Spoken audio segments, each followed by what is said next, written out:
শেষ হয় না, জোরে বলেন ঠিক কিনা?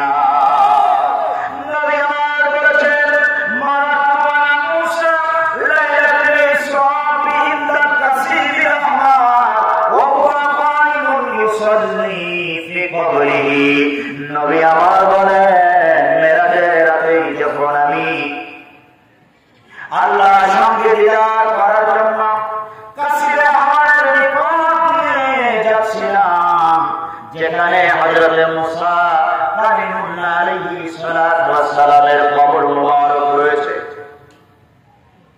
কবর যদি কোরআনে আছে, হাদিসে আছে, নবী রাসূলদের বেলায় কবর বলা যাবে না। জোরে কোন ঠিক কিনা? আরো জোরে বলেন ঠিক কিনা? মানেন কি মানেন না? মানেন তো? আমার নবীর একটা হাদিস আছে, নবী আমার বলেন ইন্নামাল কবর রাওদাতুন মিন রিয়াদিল জান্নাহ আও হুফরাতুন মিন হুফরাতিন নার। আল্লাহু আকবার বলেন।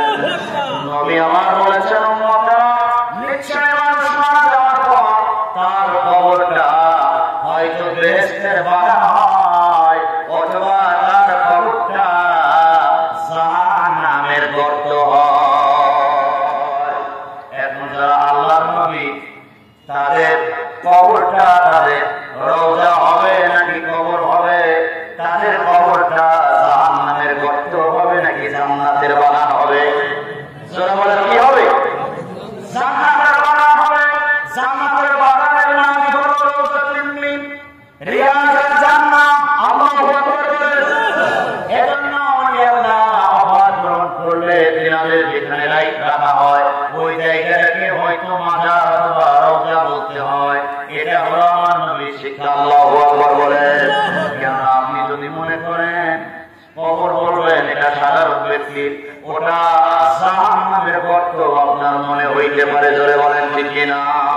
তো কাজে আপনি যে ওলির কাছে মুরিদ হয়েছেন, সেই ওলিকে যদি আপনি নিজেই জান্নাতি হবে না জাহান্নামী হবে, এই টেনশনে পড়ে যান, এই ধরনের আশঙ্কায় পড়ে যান, আপনার ঈমান আমল ঠিক থাকবে না, ওই পীরের মুরিদ আপনি হতে পারবেন না। জোরে বলেন ঠিক কিনা? মুরিদ হিসাবে দাবি করতে পারেন, পীরের প্রতি আপনার সন্দেহ, পীর জান্নাতি হবে না জাহান্নামী হবে।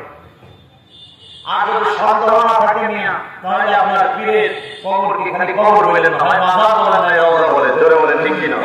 মাজার হলো জিয়ারত, যেটা বারবার জিয়ারত করা হয় সেটাকে বলা হয় মাজার। আর রওজা হলো সেটাকে যেই ব্যক্তি ইন্তেকালের পর আপনার আমার মনের মধ্যে আছে এই ব্যক্তি জান্নাতি হবে, বিশ্বরি খাওয়া হয় বলে কবরকে আমরা কবর বলি। এই কারণে আমরা তাকে মনে করি, আমাদের অন্তর বলে, আমাদের মস্তিষ্কে সাক্ষী দেয় যে তিনি হলেন জান্নাতি। জোরে বলেন ঠিক কিনা?